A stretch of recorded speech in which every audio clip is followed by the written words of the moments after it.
You ready, Mike? You ready to roll? All right. Still Holly, still an alcoholic. Cindy, I love you. That was absolutely amazing. So we have now passed the baton to the last sprint runner of the day that is going to take us through steps 11 and 12. What? I'm so excited about my sober sister, Paula P. But before I introduce her, she has a special request that the amazing Miss Barry A. in Boca read the 11th step prayer for us. So take it away, Barry. Hi, everybody. I'm an alcoholic, and my name is Barry, and my sobriety date is January 27th, 1996.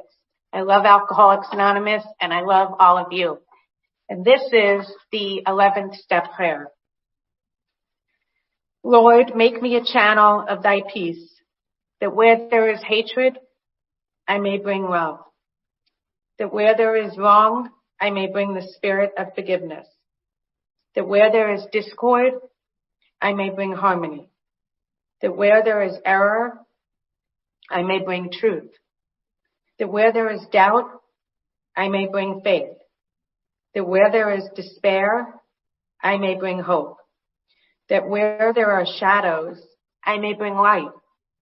That where there is sadness, I may bring joy. Lord, grant that I may seek rather to comfort than to be comforted, to understand than to be understood, to love than to be loved. For it is by self-forgetting that one finds. It is by forgiving that one is forgiven. It is by dying that one awakens to eternal life. Amen. Thank you, Barry. So I get the honor and privilege of introducing the amazing Miss Paula P. We share a sponsor, but we share so much more. And the thing that I have to say about Paula is if I call Polly and she doesn't answer, my next call is Paula. And quite frankly, every now and then, the first call is Paula. She is wise. She's amazing. She's bossy and she's humble. She's tolerant and she's an activist. She's full of love and she can get mad as hell. She's a woman that is authentic and I relate to her and I can't wait to hear her message on step 11 and 12 and I love you. Take it away, Paula. Wow. Thank you, Lord. Wow. Thanks, Holly. Whew. I'm Paula Parton. I'm an alcoholic. Thanks to Mike. Thanks to Cindy, all the speakers that came before. Thank you, Barry, for reading my favorite prayer. So let me tell you how unspiritual I am. So I was sitting here listening to Cindy and she mentioned the 12 by 12 and like you should see my array of things. Like I have my big book all highlighted, you know, and like, oh no, the 12 by 12. I have 3 minutes. Can I make it? Like, no, I prayed. If this works, it works. So thanks for that, Cindy. Threw me off a little bit. So, yeah, I'm here to talk to you about steps 11 and 12. And, you know, I'm always honored to be of service. And, though I will say, you know, when I say that, you know, I'm on the daily reprieve, I mean that. Though, I've been sober since October 29th, 1979, you know, no one would sum me up as a spiritual, you know, floating through the room. Though, you know, maybe in another 40 years, you know, I'll cross that line. But people do call my sponsor a spiritual giant. And, you know, I know that's like a, you know, lofty word. But, you know, yeah, man, she's like full of love and light. And though she can drop the occasional word that'll shock you, but that's not me. You know, that's not me. And though I've had vital and important spiritual experiences and psychic changes, man, if I let up on this thing by a day, man, I'm back and it's my will. And I think my thinking is the right thinking and I'm caught up in a faster moving rotor and I'm harming everybody and anything in my path. And these days when I go to bed at night, and when I wake up in the morning, a part of my 10 and 11 is, so, you know, when a doctor becomes a doctor, they take the Hippocratic Oath. And one of the lines, the first line, I think, says, first, do no harm. So that's in the beginning. First, Lord, let me do no harm in this day. And then when boats go through the water, they leave behind them what's called the wake. So at the end of the day, I look at my wake and I see what that looks like. And if there's any turbulence at all, then I do the work necessary to smooth that wake and to hope that I learned enough that by a half a millisecond, I will improve the next day. So much so am I on the daily reprieve that, like in a normal conference, when we used to have those and we'll have them again, but, and so like the Friday night one, if it's not a Woodstock format, the Friday night, there's a Friday night, Saturday morning, then usually the Al-Anon, then the big Saturday night, and then the Sunday morning is usually like spiritual talk or it's the spiritual speaker, whatever. So in all my time, I've only been asked to do that talk 2 times. The first time, as a matter of fact, was for Mike a few years ago. And usually, so I have this, great group of sponsors. We travel together. It's fabulous. And so one of these ladies is rather rude. And so she was going to be with me in St. Louis. And a few months ahead of time, the speaker called me and said, hey, so we've got our schedule. You're going to be this Sunday morning spiritual speaker. And I was quiet for a second. I said, did you even listen to my speaker tape? And then I called my rude sponsee who was going to be with me. And I said, I got the spiritual talk. She says, you better start practicing now. Also, rudely, so my husband is really nice. Everybody knows him. Everybody calls him St. Richard. Ha, ha, ha. And so this rude sponsee and my husband are creating this 12-step program called Paula-non for people who have suffered by being in my life. And they say they're going to be the first 2 speakers at the first ever Paula-non convention. Jesus. And I go to Disney a lot back when I could. I had a million friends in Orlando in the program. I have my own Orlando home group. I'm there so much. And, so I know my way through those theme parks, and this rude sponsee, usually goes with me. You have to move quickly through a crowd, right? That's how you move through a crowd. And so she'll walk behind me as I'm moving through a crowd appropriately, and she'll call out, meeting at 8, meeting at 8. So rude. Ugh. Keeps me humble, I guess. So, I'm going to jump into this, just real quick. I just want to make sure that you guys know that, I drink like you, and that, that I know what we are all dealing with in this day of our disease. Yeah. And, I took my first drink when I was 14. I took my last drink when I was 17. And, I grew up in a savage place, and, savage stuff went down, and, the 4 hideous horsemen of alcoholism, blew through the path and blew through our door, and, stuff went down, stuff happened to me as a little girl that shouldn't happen to little girls, and I hated God. And, when I had to come in here, I was court ordered because I was a wild fighter drinker, that kind of drinker always, in some kind of lockup. And, man, I saw that word, God, in your steps. I thought,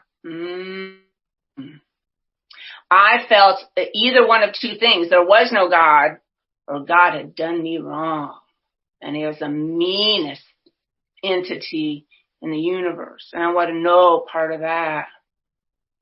But the thing is, man, when I finally got here and could get sober at 17, you guys caught my eye, with your light. And now I know that light was hope, but I know what got you to that place. I know what got you to that new light, that new look in your eye, that place of hope, is you guys worked the steps. You'd have profound spiritual experiences, complete psychic changes.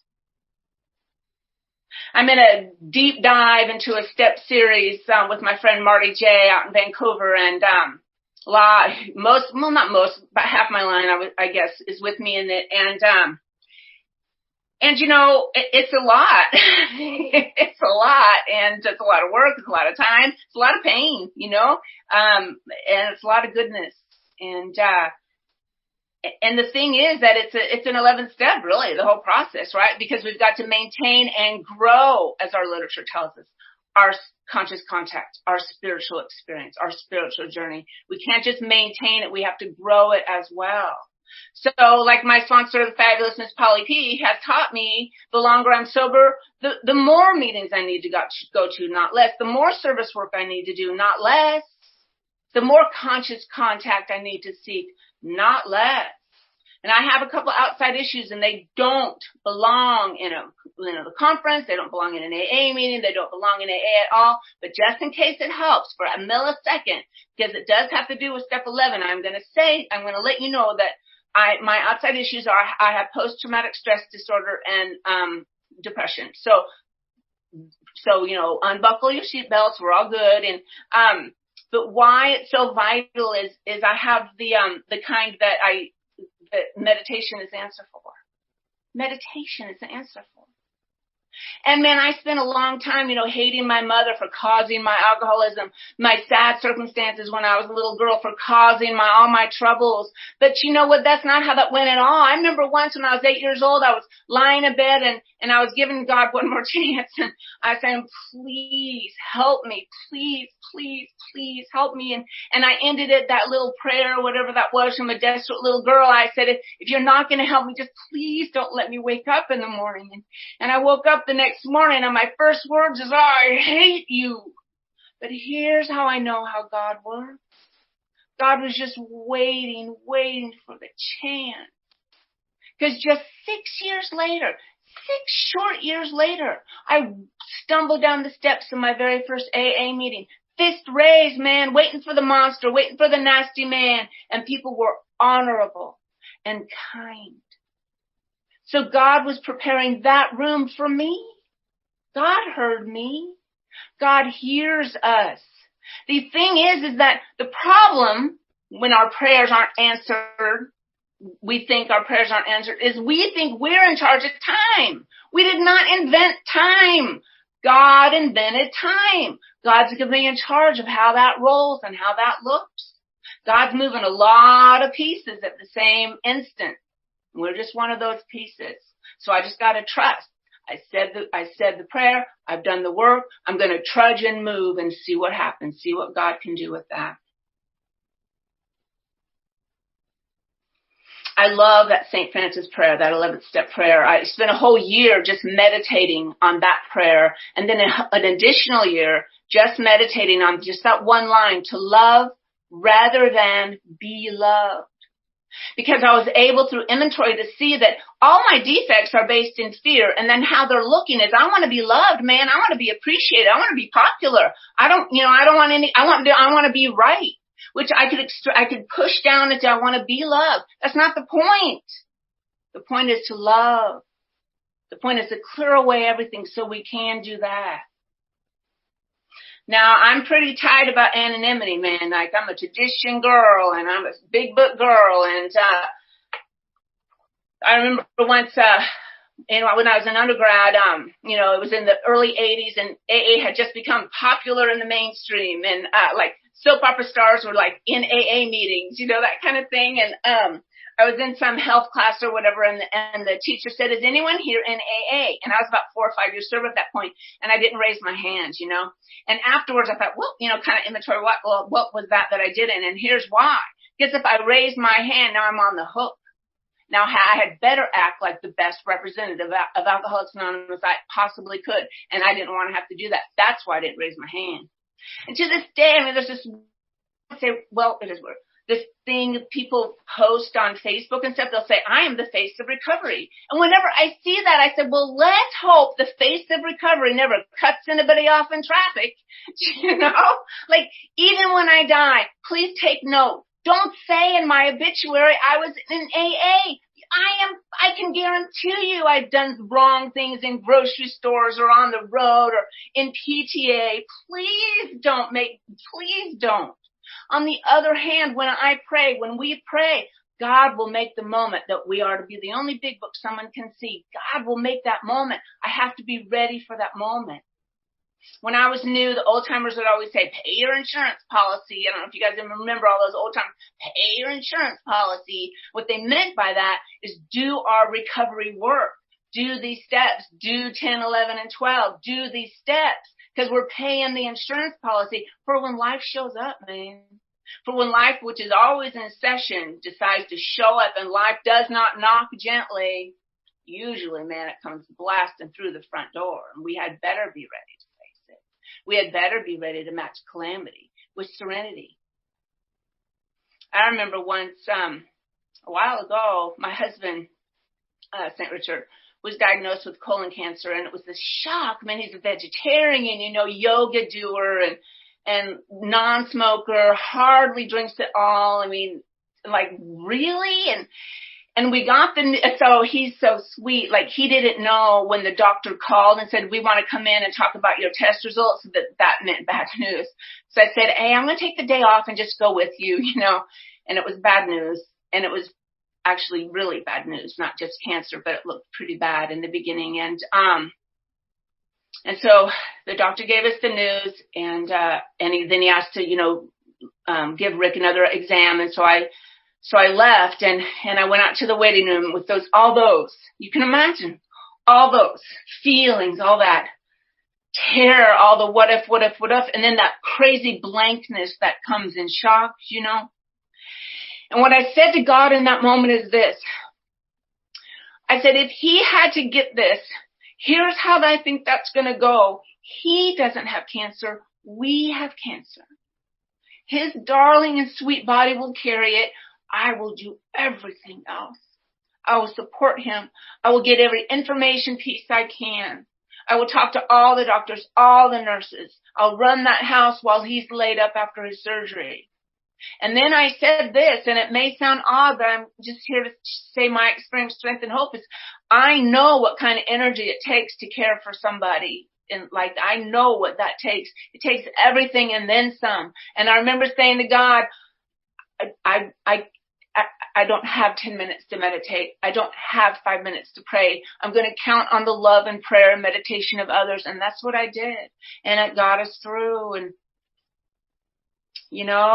cause I paid my insurance policy and that's how that rolled. And so there's a part of this, probably a lot of it that I'm going to delve, like I fluidly go in and out of 12. But so at the time when my husband had cancer and he had to get a lot of his colon removed and he laid up for longer than normal in the hospital. And, so we had 3 small children and all in elementary school, or one even younger, just in training pants, and 2 in elementary school. And, they have band practice. They have, what that's like, all that, to have a household of active kids. And so what happened, man, is people in AA and people in my community not in AA filled every single gap, man. And here's the thing, yes, of course AA did that. AA always will show up like that. But I remember, seeing all my community members, neighbors, PTA ladies, people from our worship community, coming in and taking my kids to trombone practice. I don't even want to do that. And I thought, what that is? It's because I've taken their kids, it's because we've been good community members. We paid our insurance policy. And so in our time of need, man, the whole community came through, and people in AA were doing meal trains. This is totally against any tradition, but at my home group, they passed the hat to, get a maid, get a house cleaner for me.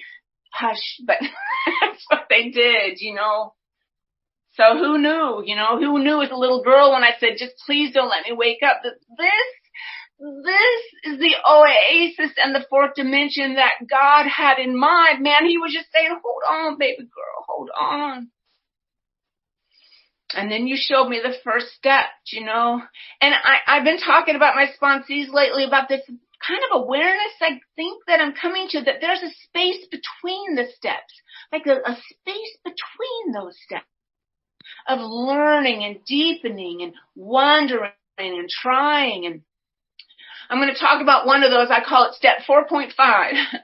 So something that kept showing up in my inventory are the bystanders that didn't help us when I was little, and our house was just chaos, and I was hungry and malnourished and wandering the neighborhood, and all the ways that we look like.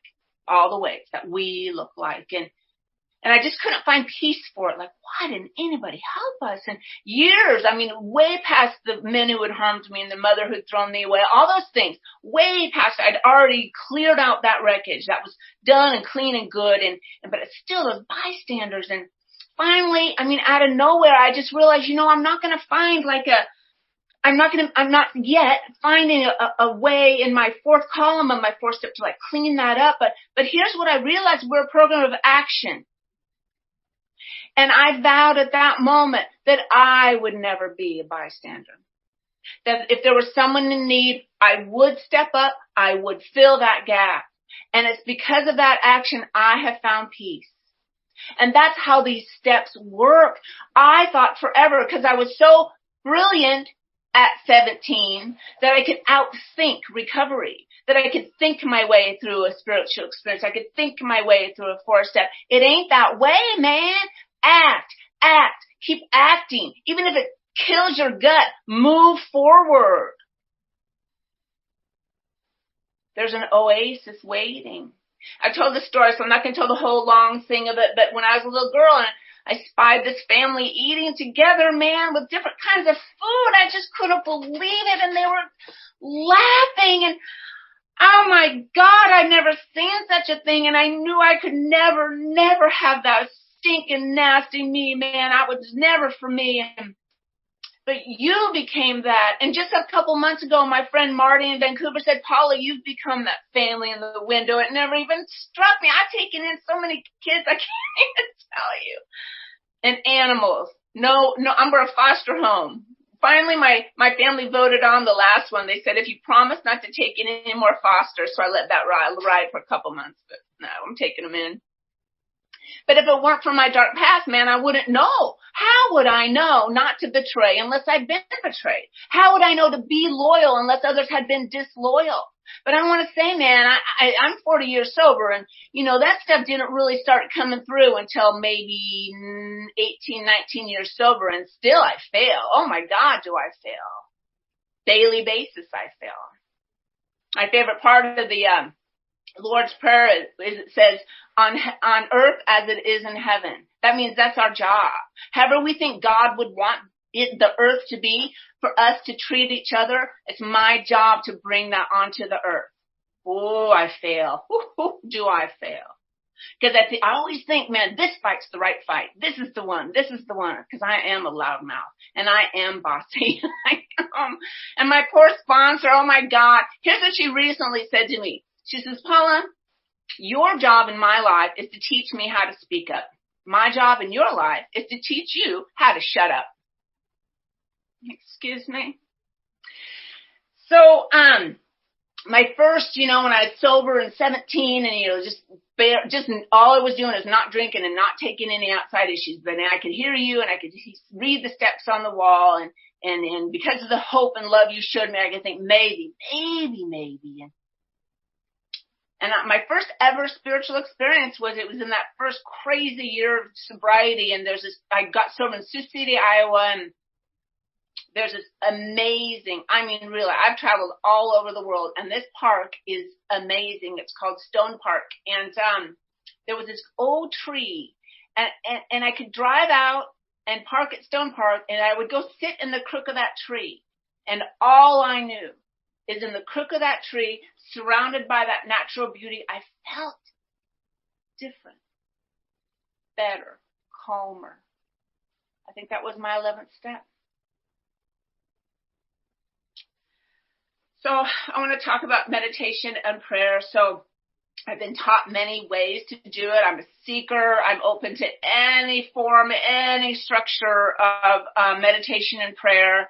I've stood on what's considered some of the most holy ground in the world, of almost all religions of the world, major religions of the world. But I'll tell you, the holiest ground I have ever stood on was this old mud grotto off the main square in Albuquerque, New Mexico. Man, I'm telling you, it's floor, ceiling, walls, just like dug out. And in this little grotto, there's candles everywhere, lit candles.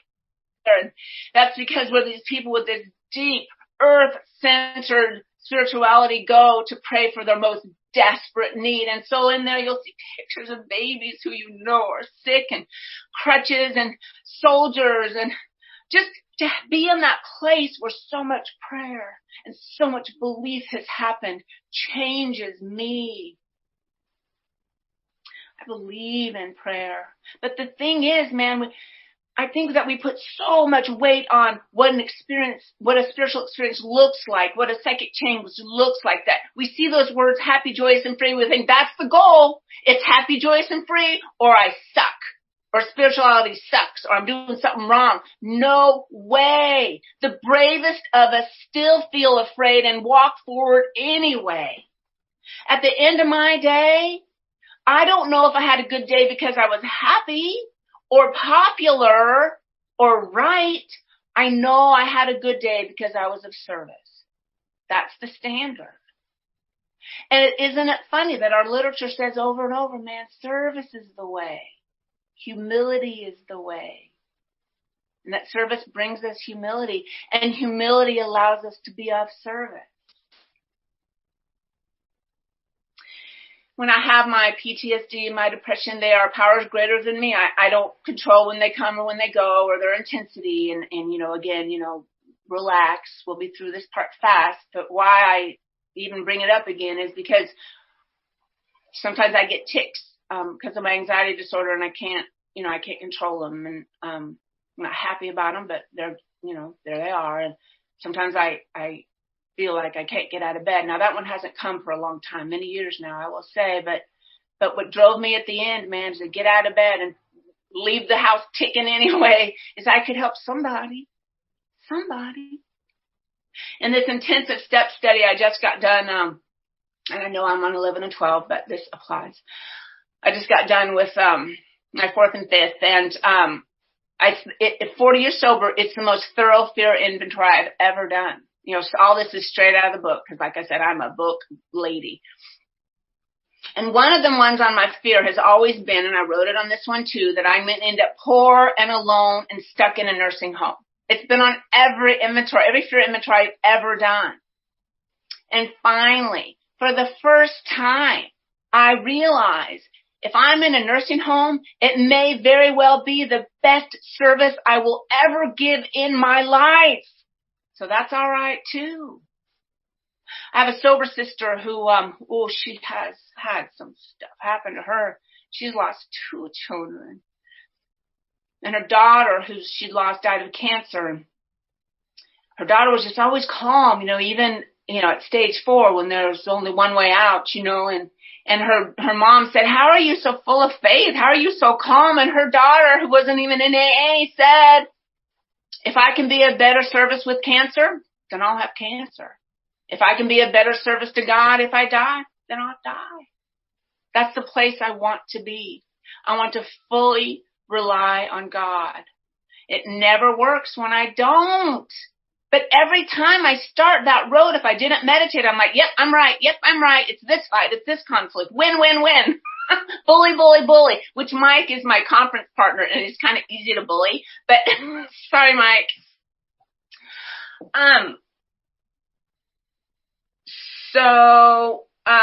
We don't just do service in the rooms, but out of the rooms too. We need to be good community members. I destroyed my community. Don't know about you. They spent a lot of money on me in my drinking days. And so I'm a good community member. I'm a volunteer in the community. I always have been, and more rather than less, right? Because my disease is growing, and so my recovery has got to grow as well. And when I lived in Savannah, Georgia, before I moved here to Champaign, the newspaper there does this surprise award on Christmas Day called Hero of the Year. And I was about maybe 10 years sober, and that was before I had kiddos or was married or anything. And I volunteered every night, I'm single. What am I going to do? And go to AA meetings, exercise, volunteer.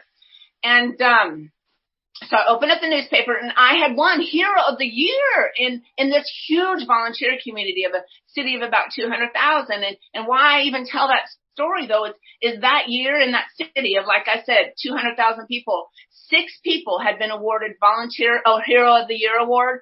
Of those 6, 3 of us were in AA. Because we live this stuff when we leave that room too. Now I do a lot of conferences, and I find speakers for lots of conferences. And remember back when there was smoking in meetings, and some had to clean the ashtrays. Remember that? So I don't mean this to sound bad. I hope it doesn't. But so when I first started doing these Zoom conferences with Mike, speakers, not many, but a few speakers would reach out to me and say, hey, I want to speak at this upcoming conference. And they didn't know it, but in my head, I'm like, that's a hard no. But anyway, So, I mean, but what I would think when they do that is I'd say, girl, you need to wash some ashtrays, like that's what we need, we need that kind of service, And I've just got to be careful that I don't be acting like that, that I'm just one among many, that I'm shoulder to shoulder. And, so I too am going to end early because an hour and 15 minutes. I mean, I'm arrogant, but even I can I go that long. So I just want to talk a few more things. So my sponsor, Polly, we're very close. In many ways, she's more than a sponsor to me. But right after she started sponsoring me, I was traveling with my sponsees, and one of them was, annoying me. And so instead of yell at her, I left the hotel room and got in my car to call my sponsor. And I picked it up and said, hey, Polly picked it up. She said, hey. I said, what are you doing? You always act like that. You always start with that. How are you doing? That kind of thing. It's important to ask your sponsor how they're doing, by the way.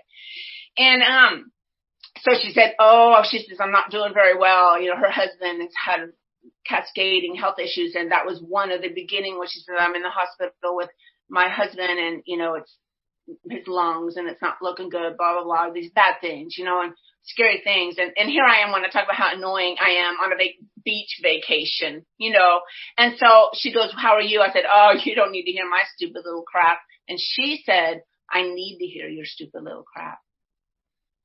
Isn't that something? And my sponsees, man, I got the best sponsees, the best ones. And I will take anybody on head to head. I have the greatest sponsees, full of love and service and shoulder to shoulder and yes and oh my God and honesty and I mean if I couldn't have reached, Polly or Holly or somebody or Carla or Sharon or the people, that I seek wisdom from, you bet I'd call a sponsee. Yes, I would. Of course I would. And they're, you're so, thank you for loving me. They're so sweet like that, saying things like that. Oh my God, if it weren't the masterful Polly Pistol who sponsored me, I wouldn't be a sponsor of love. I wouldn't be. I'd be a sponsor of rules and regulations and do what I say or else. And, that is not attractive. And, when a newcomer or a new person's on Zoom or a newcomer comes to a meeting and, somebody will say, here's my number. We give out our number. That's great, but it's not great enough. That phone to them weighs 1,000 pounds. Their life depends on connecting with us. Why can't I get their number? I'm on the phone all the time. Me calling them is like on my way to Hy-Vee grocery store. It's nothing. So why don't we call them? Plus, aren't we in this to save our lives too?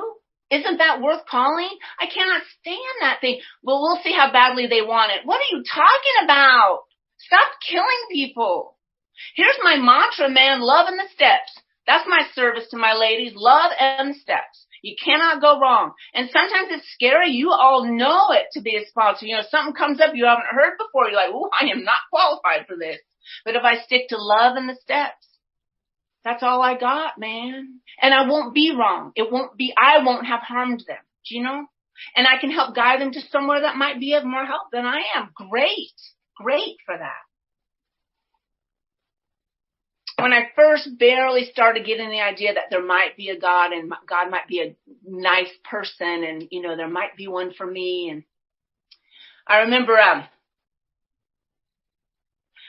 so before I get to that part, when I was in undergrad, Cindy just sent me a note anyway.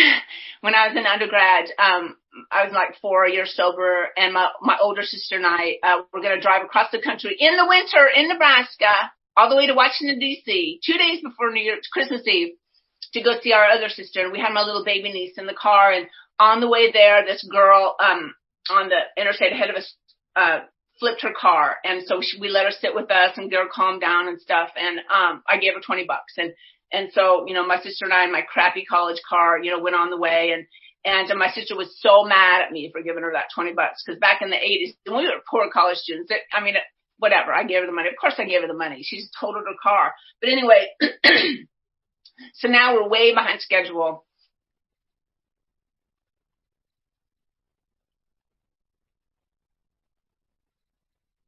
to take shortcuts. It's not even like a road. Like there's no lines in the road and no lights. And we got my little baby niece now one day before Christmas Eve, and it's freezing out and my car stops, just dies. And now we're in some danger. And my little baby niece is in some real danger. So the plan was I'm going to get out of the car and we couldn't even see lights, not farm lights. Couldn't remember the last time we passed through a little town. Couldn't see any lights to walk toward, nothing. But I was just going to guess which way to walk to try to get some help. And my sister was going to do everything she could to keep my little baby niece warm, so she could survive the night. And just at that moment, two little headlights came over the only hill in Iowa. And my sister says, "Oh, good help." And I say, "Oh no, axe murderer." And so it's this farmer dude who know everything, by the way. And he says, "What happened?" We say, "I don't know. The car just died." And so, I happen to have a wire hanger and duct tape in my car. It sounds like I was going to kidnap somebody. I don't know what I was doing there, but it was there. And he fixed my car with those two things. And because the line that goes from my gas pedal to the motor had just snapped. And we're like, "Oh my God, thank you. You saved us. Can we pay you? Can we give you something?" And he says, no. We're like, "Really? Can we anything?" And here's what he says: "Take it as a present from him." Now, when I was in my first year of sobriety, I was in a halfway house I was institutionalized for a long time because I was still a juvenile. And in my first year, I was in this long-term halfway house. And I was, like I said, maybe there's a God. Maybe he's a nice guy. Maybe. And so I went with that first immature question we all ask. It's a vital question to ask anyway. So I said to her, "If there's a God, why did all those bad things happen to me when I was a little girl?" And she said, "Oh, honey," she says, "God did not make those bad things happen. Faulty and broken human will made those things happen. But now God has given you Alcoholics Anonymous to try to make up for those things. So I say to you to take it as a present from him." I'm just like Cindy. Cindy and I have a very similar story, and I too would not have made it if I weren't one of the statistically few whose DNA and brain neurons work differently with alcohol than it does with most of the Earth's population. And even the less statistically few who got to be a member of Alcoholics Anonymous. It was my only way out. And that thing we say about these broken newcomers when they want it bad enough, that is a lie. I didn't even want to live. I didn't want it. And there was no enough. What the hell? The definition of our disease is we don't know what enough is. Not enough pain, not enough booze, not enough men, not enough nothing. Man, but like I said, you caught my eye. And also if you've been sober long enough, you've heard that analogy or whatever, that when we're in the rooms, alcoholism is out in the parking lot doing push-ups, because it's waiting. It's perfect. To call it a disease is the perfect word for it. It's waiting to rise, looking for our weak spot. Think of it as a heat-seeking missile. Instead, it's a defect-seeking missile, waiting for our recovery to slip down a little bit and find its way in. But I don't think that analogy is complete, that it's in the parking lot, because when we gossip about one another, when we judge one another, when we get little snide comments, when we're not welcoming to every single person who comes in that room, when we're just happy to see each other, and of course we're happy to see each other, but there's people standing by themselves. There's a new person by themselves. And worst is when we think someone else's seventh step is our business instead of God's. We are no longer leaving alcoholism out in the parking lot. We are opening our doors wide open and saying, "Come on in, take the best seat. Here's some coffee. Why not kill somebody I love?" It's on us to build the bridge, people. I say it every time. Doesn't matter. It doesn't matter. No matter what. No matter what. And my sponsor says, it's never the Mack trucks that really get us, that, after we're sober for a while and had, gone through the steps, it's little butterfly wings. And I got me a little butterfly wing. There's a little newcomer in my home group, and she's got laser focus on me, man. She talks about me in other meetings, like during her share. That's what her share is. Me. Oh, and it's just eating me up, and I've applied every form of every step I know to be free. And I can feel it ebbing. Thank God. But you know what doesn't matter? It doesn't matter how she harmed me. What matters is that I still keep the bridge built to her. What if the day comes she needs to change? What if the day comes that hate and up to her and she needs help and I'm the only one in the road? And what if I judged her?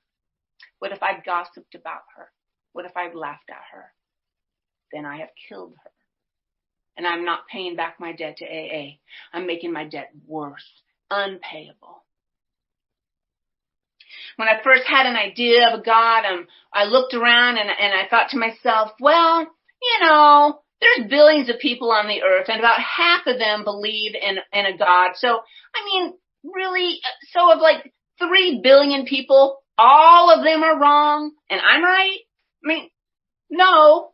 And then the other thing I thought, because I'm so arrogant, I was like 2-ish years sober or so, I thought, well, you know what? Stephen Hawking, C.S.S. Lewis, and J.R.R. Tolkien all believe in God. If they can believe in God, so can I. We 4, the 4 of us intellectual giants.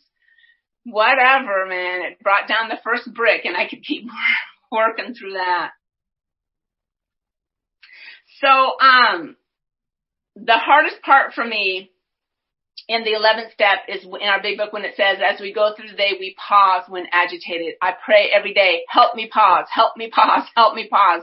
Oh, because I'm a fast mover. I have lots of balls in the air. And, oh, man, that's my greatest wish, is greatest prayer. Please, God, slow me down. Help me pause. And I simplify prayers because in my mind, I need help fast. You know what I mean? So I can't quote the entire St. Francis prayer in a moment of I need to do the right thing here. But I can say to myself, love rather than be loved. And I do that. That the prayer, it says, thy will be done, in our third or 7th step prayer. I simplify that to this word, thine. And I'll repeat it over and over. Thine, thine, thine, thine will be done. And here's what meditation does for me. I have 3 sons. My 2 oldest sons drink like we drink. And I can say that they are dying of alcoholism. And one looks to be very near his end. So we will see which way that goes. Up to us or not. If I don't meditate, here's what my prayer really does look like and sound like and is to God. Please, please, please. And if I meditate, here's what my prayer looks like. Thine, thine, thine. Because no matter what, God will be at my side. And in my very best moments, my most connected moments to the God of my understanding, I can see that my oldest son is in torture every breath he takes. And that the peace beyond that may just be the greatest gift to him. But then, as I told Marty, the other 23 hours and 59 minutes of the day, I'm like, oh, please let him get this. And just like that day that I knew when my husband was diagnosed with colon cancer and that I would need to rely on the prayer and meditation of others. And I did, and it worked. And worked as in I could see clearly through the chaos, not worked as in God made his cancer go away. That's not my vibe. I have seen miracles like that happen though, so I do not discount them. But the prayer was for peace in the midst of chaos, for good decision making in the midst of chaos. And so that's what I do with that's what I try to do, with my sons. And it talks a lot in the 12 by 12 about pain, a lot. Like pain is the touchstone of all spiritual progress. The price of admission was pain. And recently I've been, because of Zoom, I'm sure we all have, our service work has quadrupled, way more than quadrupled. Me and my girls, my gosh, we're always, good, right? Doing something kind of service. So happy to be doing it. And, so I guess because I've just been reading with them and studying, literature so much more even than normal, the idea hit me out of nowhere that, pain being the touchstone of all progress, that worked way back with Dr. Silkworth. when he had to look at the dying men, the broken wives and children, and finally enough pain for him, and he was willing to believe that spiritual answer of the Oxford movement and the change in Bill Wilson. Pain brought that esteemed scientific doctor to the point of being able to believe that. The pain of Ebby brought him to know that the things that were taught to him in the Oxford group, mostly that now that he got the gift, he's got to give it out. Ebby had 2 months of sobriety when he went to call on Bill. And the only difference why Bill heard it, saw at that time, is he said he saw something in that man's eyes he had not seen before. That's what I saw in you when I came stumbling in here at 17 years old. And it was the pain of Bill Wilson that made him pick up that phone in that hotel lobby. And it was the pain of Dr. Bob that said, maybe. That's what I said, maybe this could be for me. Hard to believe any good thing could come to me, but maybe this. And you have. I'm just going to say a few more things and I'm going to stop. So, I've never said this out loud, so I hope it goes well. So I entered Polly's life almost to the same time that her husband's health hit rough places. And I'm a historian. My master's degree is in history, and I'm a researcher. And her husband is brilliant, as in Mensa. He's a member of Mensa, so brilliant. So I had this idea for this paper, this research paper, looking at Greek mythology and how what those stories were talking about was alcoholism. Anyway, so that's what, I'm not going to go to different Greek myths, but anyway, that the stories were talking about alcoholism. And so now I have this this brilliant man, my sponsor's husband, who can't get up, but he can sit on a computer. So he was going to be my research partner. And we were going to co-author a paper, and I was going to present it at the Missouri Valley Historical Society. And then his health took even worse turn, and we had to put that aside. But I will still write that paper, and I still will give him research credit. But why I'm even bringing that kind of thing up is, so I would call Dave, I entered their life at just the right time, for me and for them. And so I would call Dave because I'd read something in some article, and he would know about it because he's so freaking smart and he felt useful. You know what I mean? And this brilliant man who was larger than life, and it made Polly happy, to see him happy. And one time I couldn't get hold of him, so I called her. I said, I want to talk to Dave about quantum physics. So she handed him the phone, and just to do that, and so here's the part I've never said before, and I just hope it sounds right, but because service to everybody, you know what I mean? Service to everybody, and so right before COVID happened, my sponsor and I flew out to Los Angeles. We did a couple service things out there, and then COVID and everything dropped down. But then the next week, I had my ticket. Polly was supposed to go out and speak, and everyone's heard Polly, and she is a gift to the world. And she's had to slow down her speaking because she has to take care of Dave. And so I said, I'll let me fly out, and I'm going to stay with Dave and take care of Dave. So that was going to be the new plan from here on out. That before COVID, that Polly would finally get to go back to speaking and helping all of you, the best, and that I would be there with Dave and happy to be there. And like Polly said, oh, Paula, thank you. I'm like, no, for real. Me allowing that woman to go speak to people at conferences is the greatest service I could ever give to Alcoholics Anonymous. And I hope the day comes that that's, how that rolls again. And real quick, I just want to say that, sometimes I think I shouldn't say this. I should have a caveat, like, don't listen unless you've got at least 10 years of sobriety. But anyway, so service saves us, and it's hard to let people serve us as well. It's very hard for me. And and what I learned about that is a few years ago, I had eye surgery, like I had stitches in my eyeballs.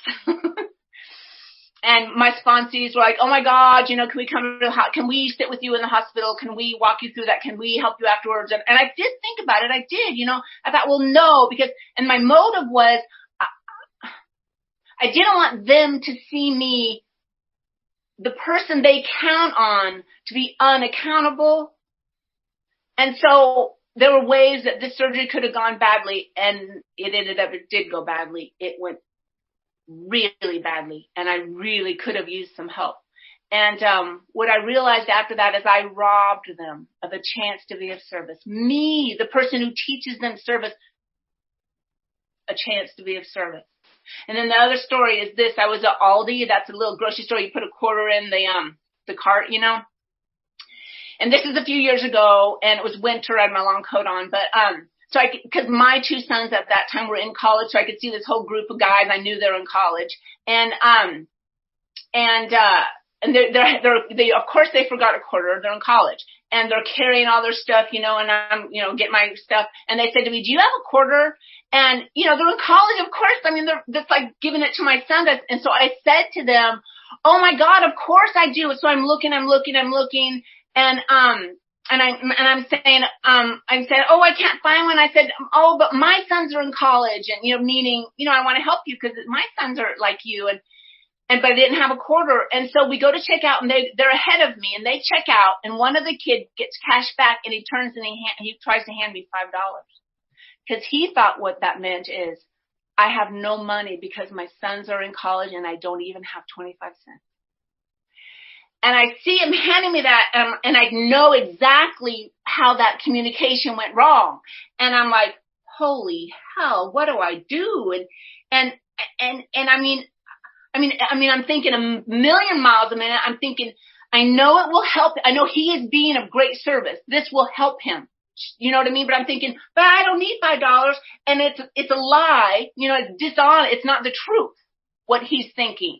And so at the very end of it, I said, no, I cannot take your money. I mean, plus I was thinking, I drive a Lexus. Well, what if they saw me walking up to that thing? And this is all going, it's used and it's old. So what I was going to say, if they saw me at the Lexus, I was going to say, it's a hybrid. I was going to say. So I don't take it. And his little friend said to him, well, you tried. And I felt badly. But you know what I learned from that too? I should have taken the money. Not that I needed it, not even that it was the truth, but it would have changed him. And I robbed him of the opportunity to be of service. And I could have given that $5 to any homeless person up and down that road. And I think it was my pride. I know that it was my pride that wouldn't allow him to think that I needed that money. And I robbed that young man of such a good work. I'm going to end in just a second. I know I keep, enticing you with that. But, so I know that God is the God of options and chances. And, when I think there's only one or two ways, please God, let this friend come back to me. Please God, save my sons. Please God, let this woman stop drinking. Please God, let these kids stop screaming. Please God. I think there's one of two ways that I'm praying for. Either one thing will happen or the other. They'll start screaming. They'll stop screaming. God's a God of options, man. There's 99 other things I had not ever thought of. That's the land God lives in. And I need to remember that. My sacred job is to remember I do the work and then I trudge, sometimes skip, and God's in charge of time and options. I'm going to stop with this. So I say it all the time, but, I pray to God, what should I say? And so it's coming. So here we go. But, so I know how this works. I know that we are all connected and that God works in circles and options and chances and